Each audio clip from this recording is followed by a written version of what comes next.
Nós, pastores, observamos que nos últimos tempos agora temos visto muita gente, mesmo de igreja também, um desânimo muito grande. As pessoas estão desanimadas, as pessoas estão perdendo a esperança, né? Alguns se conformam com o fracasso, né? Mas eu sempre falo na igreja que Jesus não nos enganou. Ele disse que no mundo nós teríamos o quê? Aflições. Mas teríamos que ter bom o quê? Bom ânimo. E é sobre isso que eu quero falar. Sobre bom ânimo. Deus colocou no meu coração. Eu já preguei essa mensagem algumas vezes. Mas é sempre bom nós reportarmos as coisas boas que Deus nos apresenta, nos fala, através da sua rica palavra. Eu peço mais uma vez que você fique de pé, abra sua Bíblia no livro de João, Evangelho de João, é o capítulo de número 14. E Jesus estava fazendo exatamente isso, encorajando os seus discípulos. Após a sua partida, que estava chegando a hora dele partir, então no livro de João, capítulo de número 14, versículo 16, já colocou ali na tela, quando ele promete o outro Consolador e diz: e eu rogarei ao Pai, e Ele vos dará outro Consolador, a fim de que esteja para sempre convosco, o Espírito da verdade, que o mundo não pode receber, porque não o vê, nem o conhece. Vós o conheceis, porque Ele habita em vós, estará em vós. Pai Santo, eu te louvo e te bendigo pela leitura da tua palavra. Fale aos nossos corações nesta manhã, nos ajudando na compreensão e no entendimento. Como arauto do Senhor, eu peço também a tua ajuda, que eu não acrescente nada e não tire nada do que está escrito aqui, Deus, mas tudo que eu falar, tudo que eu fizer, seja para a honra e glória do nome santo do nosso Senhor e Salvador Jesus Cristo. E que todos digam amém? Podem sentar.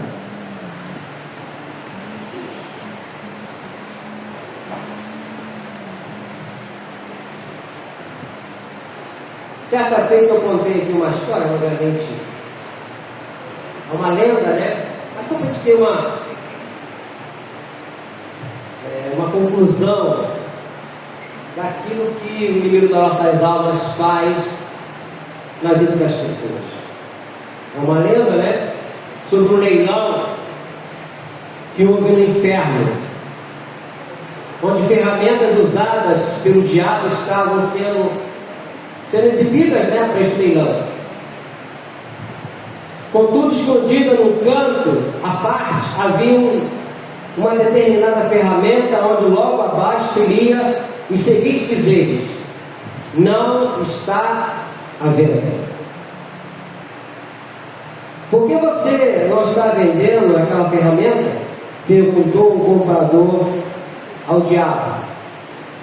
Algumas são dispensáveis para mim, respondeu ele, e essa é uma delas. Com ela posso penetrar profundamente no coração das pessoas, esmagando suas emoções e imobilizando suas mentes. O nome dessa ferramenta é desânimo. Não foi o que eu falei no início? Jesus falou: no mundo tereis aflições, mas tem o que? Bom o quê? Bom ânimo. O desânimo é uma ferramenta que o diabo tem usado para entristecer as pessoas. Pessoas que se entristecem com uma facilidade muito grande. E o encorajamento é o antibiótico mais eficaz contra ataque sobre essa infecção chamada desânimo. Por isso é essencial nos mútuos relacionamentos do corpo de Cristo, ou seja, na igreja, entre nós. Quando ele promete o Consolador, ele fala: e eu rogarei ao Pai, ele vos dará outro Consolador. a fim de que esteja para sempre convosco. Não é uma visita não, para estar sempre. E é provável que você nunca tenha feito esse pedido a alguém. Porém, se você pudesse, você estaria pedindo, ou podendo falar a verdade, diria que está tremendamente necessitado de um sorriso, de uma palavra de consolo, um carinho especial. Uma das coisas que eu tenho dito aqui já há bastante tempo, que o nosso abraço, o nosso aperto de mão, ele tem um poder tremendo. Por quê, pastor? Porque o Espírito Santo habita em quem? Em nós. Por isso que ele falou aqui que enviaria um Consolador, ele estaria conosco para sempre, não é? O Consolador. Então, quando eu abraço uma pessoa, quando eu cumprimento uma pessoa, algo sobrenatural pode acontecer naquele momento. E é comum, não essa mensagem pregada aqui hoje, mas mensagem que eu preguei na quinta-feira, é comum você, com a presença de Deus na casa de alguém, você agora tem que ir embora. Não, fica mais um pouco, não vai embora não. Por que será? Porque a sua presença traz paz naquele lar, traz alegria. Eu sou da época do passado que quando a visita estava enjoada, o que se fazia? Eu só acreditava nisso, né? Colocava a vassoura onde? Atrás da porta. Quem lembra dessa história? Botava a vassoura atrás da porta, para a visita logo embora, porque aquela visita está muito enjoada, né? Eu posso dizer a você com certeza, meu irmão, minha irmã, o Espírito Santo na sua vida, jamais ninguém vai botar a vassoura atrás da porta, porque a sua visita, a sua presença naquela casa traz paz, traz alegria. Ele fala, o Espírito da verdade que o mundo não pode receber, porque não vê, nem o conhece. Vós o conheceis, porque ele habita convosco e estará em vós. Deus está contigo, Deus está comigo, Deus está conosco. O Espírito Santo, a terceira pessoa da Trindade, está comigo e está com você. Por isso a importância, eu disse aqui, do nosso abraço, do nosso cumprimento de mão é diferente. É diferente, completamente diferente. Algumas pessoas estão passando por momentos difíceis, sobre nuvens negras. Quem sabe tem até pensado em pendurar chuteiro ou desistir da vida, quando a pessoa chega naquele ponto de querer tirar a sua própria vida. Dizem por aí que o crente verdadeiro não pode sentir-se assim, mas a realidade mostra o contrário. Nós não somos super-homens, nem mulher maravilha. Nós somos humanos, nós temos sentimentos, emoções. Em algum momento vamos nos entristecer, sim, em algum momento. Mas temos a válvula de escape, temos o Consolador, a qual vamos recorrer, a qual nós vamos clamar: me ajude. Porque nós vamos fingir que não somos abalados pelas crises, que subitamente modificam toda a nossa vida. Nenhum de nós está alheio a problemas, a dificuldades. Todos nós, né, estamos aí nesse mundo. A Bíblia fala que o mundo jaz aonde? Jaz no maligno. Haja visto o que tem acontecido ultimamente. Tantas coisas, né? O desprezo pela vida, por causa da ganância, tem sido algo muito forte, muito grande. Agora surgiu essa história dos pessoas que estão bebendo aí de bebida, morrendo porque estão colocando metanol na bebida. Sabe lá o que é isso? Nada mais me surpreende. Desde a época que eu vi um senhor falando há muito tempo, que a função dele era falsificar remédio, mudar a data do remédio. Eu falei, mas como é que faz isso? A caixa de menos, bota a caixa nova, não, os comprimidos naqueles. Não, aquilo ali tem máquina, troca aquilo tudo. Se falsifica o remédio, falsifica o café, falsifica o azeite, falsifica o bebida, o que você espera mais? Quando você compra um produto no supermercado, onde for, está lá escrito todos aqueles os itens que tem ali, tem isso, tem aquilo. Será que é verdade? Em quem acreditar? O que fazer então? Deus. Só Ele é que pode nos ajudar. Porque nós somos seres humanos que precisam aprender a lidar com as nossas emoções, tanto em horas de imensa alegria, quanto em momentos de dor, de tristeza e também de luta. Então aqui em João 14,16, Jesus identifica o Espírito Santo como um conselheiro, porque fala de consolador. Na tradução bíblica, para o português, essa palavra aparece como eu falei, consolador. Na linguagem original, paráclito, que frequentemente é traduzido como encorajador, aquele que vai nos apoiar naqueles momentos mais difíceis.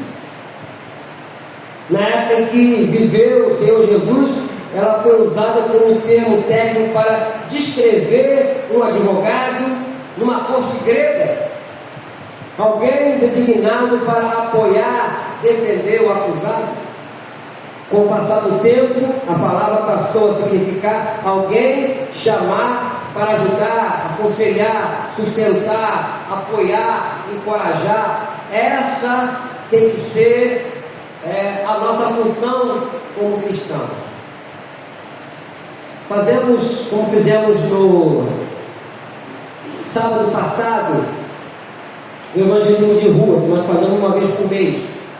E quando você sai na rua, que eu chamo da igreja fora do portão, e deparamos com pessoas, e às vezes naquele curto momento de minutos conversando, você vê a solidão das pessoas, a necessidade daquelas pessoas.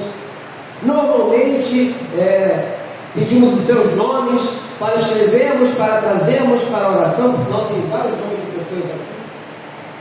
Olhe para a minha família, olhe para o meu casamento, olhe para o meu filho, olhe para a minha filha, olhe.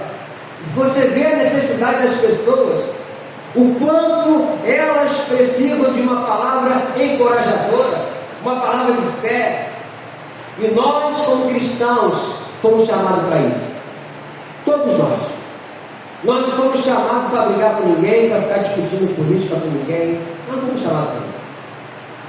A palavra de Deus, lá no início de tudo, quando Deus fala para Abraão, se tu que uma bênção. Nós temos que ser bênçãos nas vidas das pessoas. Não importa quem elas sejam. Nós não podemos fazer acepção. Até porque Jesus não fez isso. Ele falou, se o teu inimigo tiver fome, bota chumbinho na comida e dá para ele. Ele falou isso. Foi dar de comer. Se ele tiver sede, dá de beber. Então, é qualquer pessoa.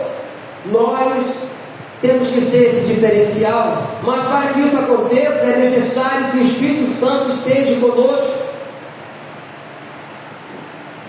Que Ele esteja sempre conosco. E eu vejo que isso e que essa é uma das grandes obras do Espírito Santo na nossa vida. Em sua última mensagem aos discípulos, antes de despedir-se deste mundo, Jesus disse que enviaria alguém para quê? Para substituí-lo. Jesus disse que eles não ficariam órfãos, como nós vemos aqui. O Espírito Santo viria não somente ficar com eles, mas muito mais importante, habitaria com eles. Ainda vamos passar um pouquinho nesse livro de João ainda. Nesse mesmo capítulo 14, versículo 26. Só virar a página. O versículo 26, ele diz: no capítulo 14. Mas o Consolador, o Espírito Santo, a quem o Pai enviará em meu nome, esse vos ensinará todas as coisas e vos fará lembrar de tudo o que vos tenho dito. O Espírito Santo, essa é a obra do Espírito Santo. Ainda nesse capítulo, aliás, no capítulo seguinte, que é o capítulo 15, no versículo de número 26, mais uma vez falando do Consolador. 15:26. Quando, porém, vier o Consolador, eu vos enviarei da parte do Pai, o Espírito da verdade que dele procede, esse dará testemunho de mim. Olha só a obra do Espírito Santo. E fechando mais uma vez, no capítulo 16, só virar a página no versículo 7.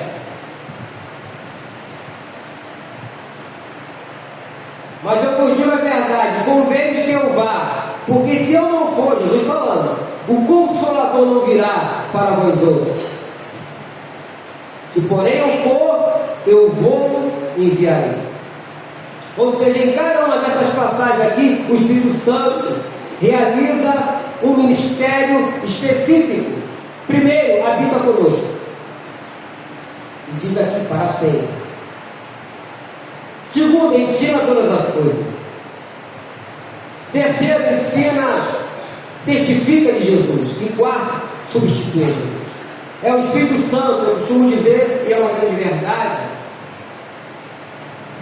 A obra do Pai foi a criação de tudo e de todos. A obra do Espírito Santo foi ter vida neste mundo. E durante 3 anos pregando arrependimento, curando pessoas como Salvador. E agora nós estamos vivendo o período do Espírito Santo, do Consolador, que Ele está conosco na restauração, na edificação das nossas vidas.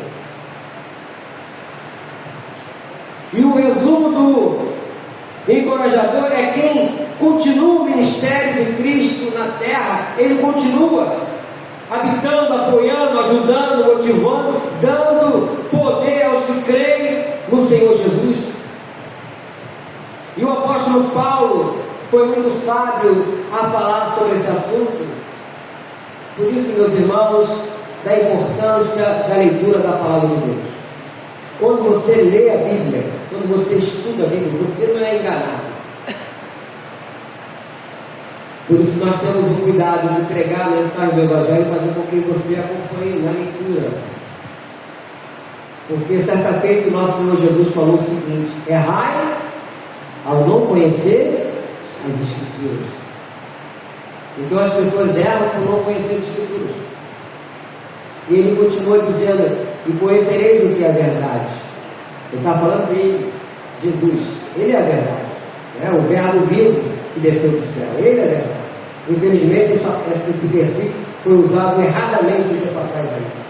A pessoa estava falando a sua palavra, mas falou dela, estava falando de Jesus. Jesus é a verdade. E conhecereis a verdade, e a verdade que vos libertará. Então, nós vemos aqui, eu quero que você abra sua Bíblia agora no livro de 2 Coríntios, mais adiante, o apóstolo Paulo falando sobre isso. Em 1 Coríntios já está lá já. 2 Coríntios, capítulo de número 1. Isso mesmo, eu falei errado. A primeira epístola de... Deixa eu ver aqui. 1 Coríntios, é isso? É isso mesmo? Segunda.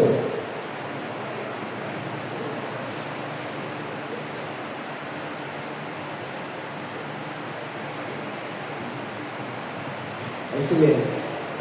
Segunda epístola de Paulo aos Coríntios, capítulo 1. É o versículo 3 e 4, quando ele diz: bendito seja o Deus e Pai do nosso Senhor Jesus Cristo, o Pai de misericórdia e Deus de todo o quê? Consolação.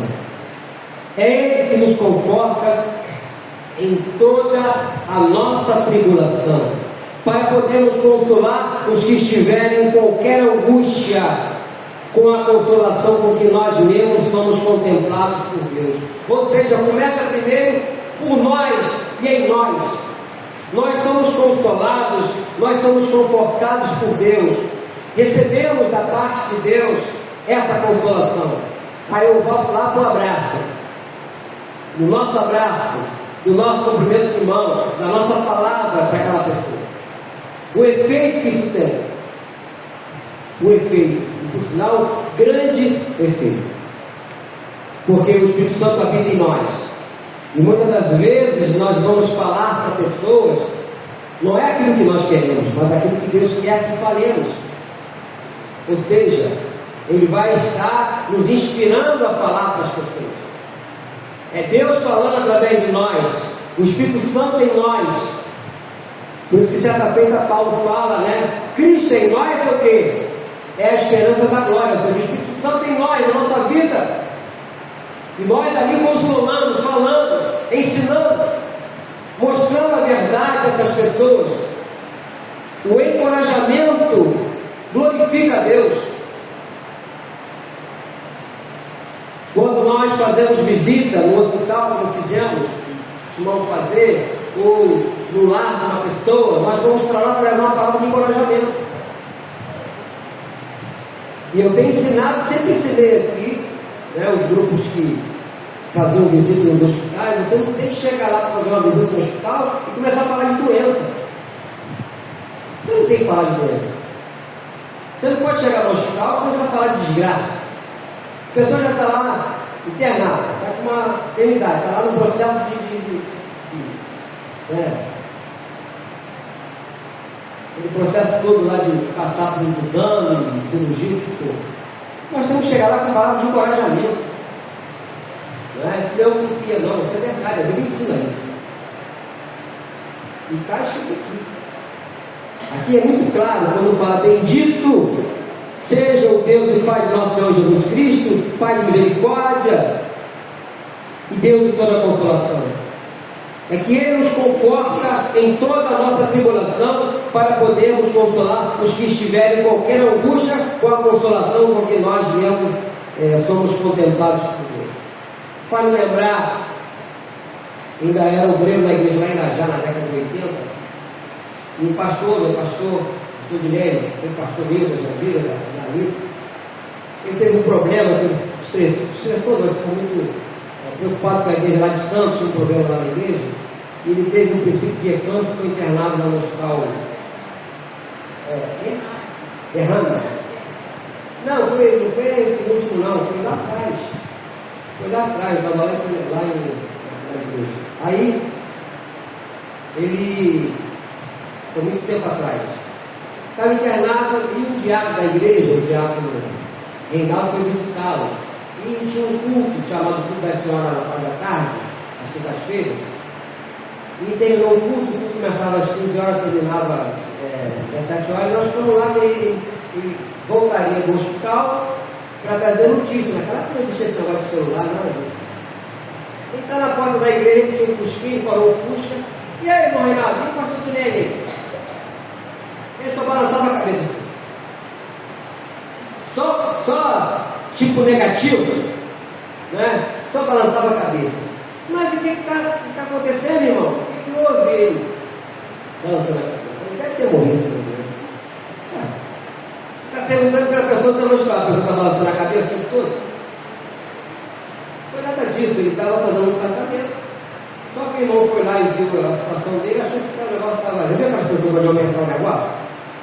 A pessoa está vendo uma galinha carijosa, começa a falar que é um pavão. Não tem nada a ver, né?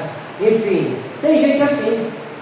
Tem aquelas que quando pede oração, a pessoa está com resfriado, está com pneumonia. Ou se tiver com pneumonia, está com tuberculose. Tem gente que aumentar o grau da dificuldade, da enfermidade, achando que Deus está sabendo de tudo. Então a nossa palavra sempre tem que ser uma palavra para consolar. É o que está escrito aqui. Porque se Ele nos consola, no versículo 4, é Ele que nos conforta com toda a nossa tribulação, para podermos consolar os que estiverem em qualquer angústia com a consolação, porque nós mesmos somos contemplados por Deus. Então Deus me consola, Deus me conforta, eu tenho que transmitir para aquelas outras pessoas isso. Quando nós encorajamos alguém, nós cumprimos o propósito para o qual nós fomos criados: glorificar a Deus, como eu falei no início. O encorajamento é uma ordem do nosso Deus. Aí, caminhando mais um pouquinho aí, ó, nós estamos aqui em 2 Coríntios, mais adiante, já estou encerrando. 1 Tessalonicenses, capítulo 5, você vai ler junto comigo.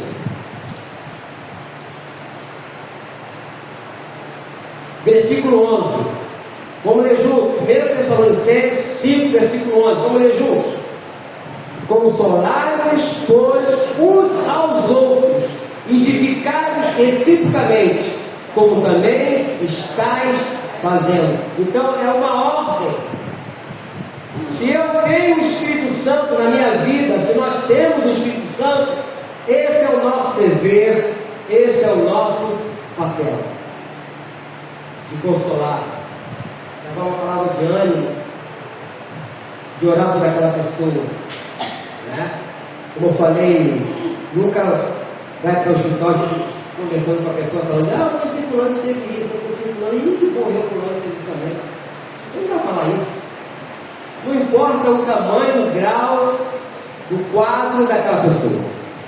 O nosso papel é esse, de consolar e de levar a pessoa, de encorajar a pessoa.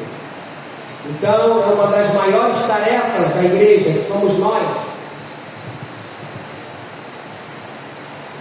Muitas vezes, a igreja institucional, se preocupa com muitas coisas, mas esquece da prioridade. E eu vejo, meu irmão, minha irmã, que o encorajamento evita o endurecimento do coração. Eu quero fechar aqui lendo algumas passagens do rei Salomão, que tem algo a nos dizer em relação a esse conceito. Abra comigo no livro de Provérbios. Provérbios fica depois do livro de Salmos. Provérbios capítulo 12. Olha o que o rei Salomão falou, e que serve para todos nós. Provérbios capítulo 12.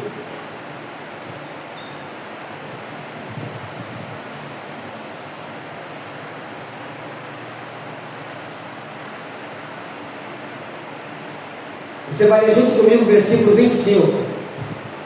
Olha o que diz o versículo 25.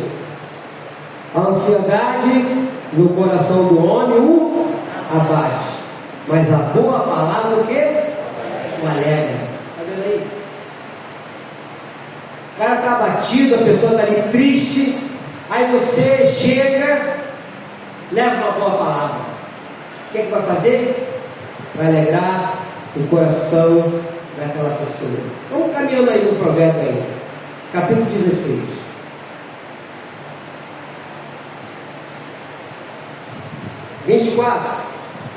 Vamos ler junto? 24. Palavras agradáveis são como favo de mel, doces para a alma e medicina para o corpo. Aleluia. Aleluia. Isso mexe com o psicológico da pessoa. Isso mexe. Ainda no provérbio 18 agora. Olha só, gente. 18, 21. Vamos lá. A morte e a vida estão no poder aonde? Da língua. O que bem a utiliza, come do seu fruto. Quantas pessoas, por causa de uma palavra, destrói um casamento, destrói uma família, separa casais, por causa de uma palavra, um pai ou uma mãe leva o filho e a filha de desgraça, vai para o inferno. Você, quando crescer, não vai ser nada nesse mundo, não vai prestar para nada, você está amaldiçoando. Quantas pessoas sofrer que sofre por causa de uma palavra. Há poder, meu irmão, nas nossas palavras. Há poder e muito poder. E fechando aqui, ainda no livro de Provérbios, é o capítulo de número 25.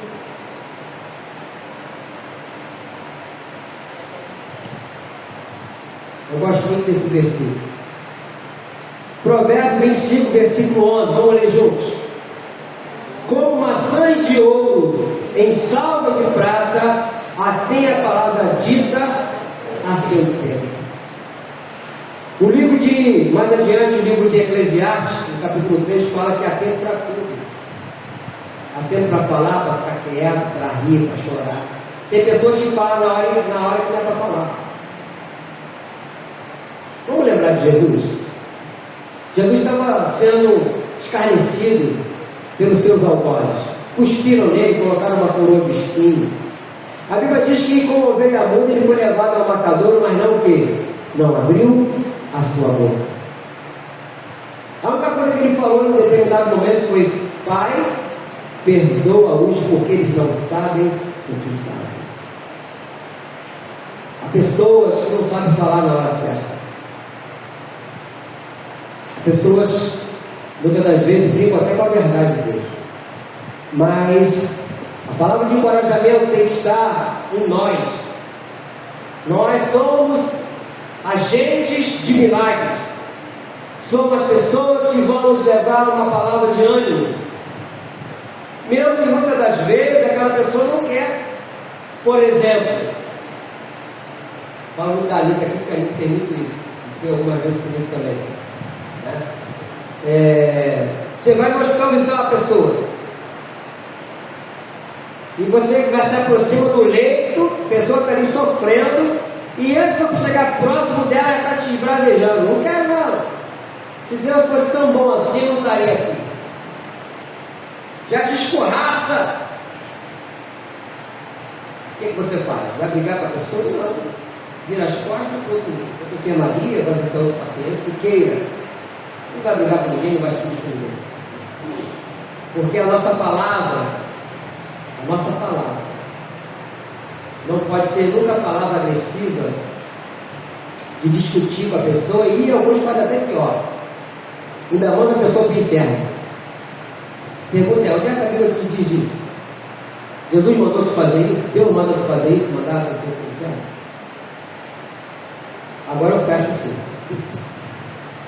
Colossenses, lá embaixo, lá depois de Filipenses, antes de Timóteo, antes de Tessalonicenses.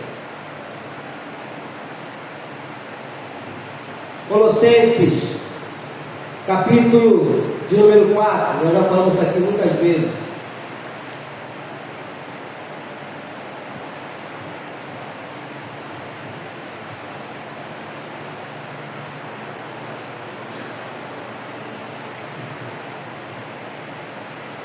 Colossenses capítulo 4, versículo de número 5. Preste atenção nisso aí, meu irmão. Isso é muito importante. Vamos ler junto. Portai-vos com sabedoria para com os que são de fora. Aproveitai as oportunidades. A vossa palavra seja o quê? Sempre agradável, temperada com sal, para saberes como deveis responder a cada um. Sempre, não é algumas vezes não. Não é fazer acepção de pessoas não. É sempre agradável, é o que diz aqui. Temperada com sal. Por que essa história de temperada com sal? Porque o sal vai dar o sabor à comida, pode ir, não é? Você pode botar todo tipo de tempero na comida, mas se você não botar o sal, a comida fica insossa. É ou não é? O sal é que vai dar aquele sabor, não salgado, mas vai dar o sabor final. Então a nossa palavra tem que ser sempre agradável, temperada com sal, para saberdes como dever de responder a cada um, porque cada uma pessoa é diferente uma das outras. Vai ter momento que você não vai falar nada, você vai ficar quieto, porque se você falar, você vai criar um problema de discussão. E a Bíblia não manda discutir com ninguém, ela manda evita o homem insensato, evita discussões, genealogias, e debate sobre a lei, lá no livro de Tito. Porque não tem utilidade e são fúteis. Deus manda evitar, mas Deus que gosta dessas discussões que tem por aí. Eu gosto daquele pastor que ele mete o pau, mas onde que a Bíblia diz isso? Aonde que a Bíblia manda fazer isso? Mas tem gente que gosta desse pessoal, mas não manda fazer isso. A palavra tem que ser sempre agradável, temperada com sal, para saber responder a cada um. E aí você encoraja, você leva a presença do Espírito Santo. E quando você estiver fazendo a vontade de Deus, Deus vai estar contigo ali. Mas quando você sai e acha que é você, o seu eu, o seu ego, Deus não está mais contigo, você vai ser um desastre. Todos nós na carne somos um desastre, mas no Espírito nós somos uma bênção, amém? Com o Espírito de Deus nós somos uma bênção. Espero mais uma vez poder ter contribuído, meu irmão, minha irmã, seu crescimento em Deus. Cura essa cabeça. Querido Deus, eu quero te louvar pela tua palavra nesta manhã, a qual nós aprendemos sobre encorajamento. Ajuda-nos, ó Deus, para que coloquemos em prática tudo que foi ensinado aqui. Que não fique apenas na palavra, mas nas nossas ações, nos nossos procedimentos do dia a dia. Falando o que o apóstolo Paulo falou, que a nossa palavra seja sempre agradável, temperada com sal. E que possamos de verdade ser bênção na vida de outras pessoas. Abençoe o meu irmão, abençoe a minha irmã, as pessoas que nos visitam nesta manhã, suas necessidades. Se tem alguém aqui, Deus, passando um momento difícil na sua vida física, sua vida material, na sua vida emocional, até mesmo espiritual, muita sorte, ó Deus, essa pessoa. Ajuda, ó Deus, ajuda a vencer as adversidades e que elas possam crescer no conhecimento e na graça do Senhor. E que a presença do Teu Santo Espírito esteja sobre a vida da minha irmã, do meu irmão e de todos que se encontram aqui nesta manhã. Peço isso no nome santo do nosso Senhor e Salvador Jesus Cristo. E que todos morrem.